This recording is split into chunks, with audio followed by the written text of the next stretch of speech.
Hello, this is Dr. Paul, and today we're going to really dive into the first installment of weight management. Why are we doing that? Well, because by the time you get to 50 or older, you already would have noticed that you're no longer as young as you used to. You don't have the stamina that you used to, and you also start to lose some muscle mass. And so you say, well, it's time to get myself healthier.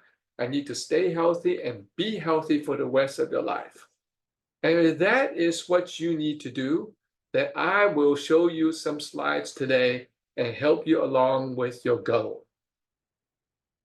So the first thing I want to show you here is that there are a few things that you should be doing already that we talked about in our previous month of videos. The first one would be here.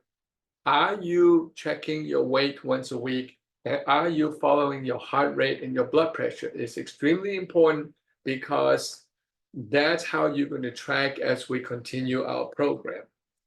Number two, you should have already been hydrating and drinking 64 fluid ounces of water every day and go pee a lot and get rid of a lot of waste in your body, and that decreases inflammation, which is what your goal is. Number three, you should be seriously starting to exercise at least 3 times a week.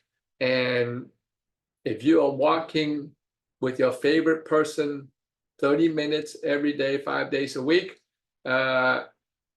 it's free, and you can talk to your favorite person nonstop, and it will still work well for your health. It will also decrease your inflammation.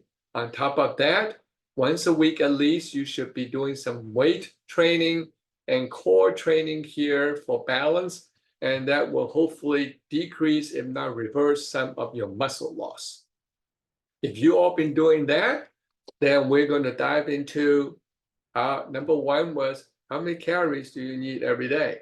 Now, I am not going to go into serious tables, charts, equations to try and specifically calculate for you how many exact calories you need to have every day, because it is different from everyone. But in general, this is the number I want you to know, 1,500 calories a day. So keep that in your mind, okay?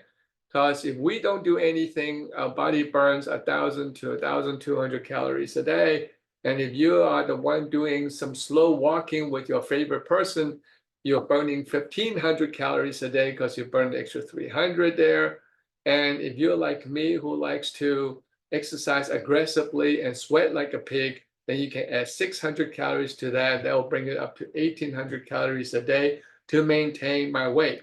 So it is a good estimate and start off with is that you should plan to eat 1,500 calories a day and not any more. Remember, what you put in and what you put out with your exercise has to be balanced instead in terms of maintaining your weight.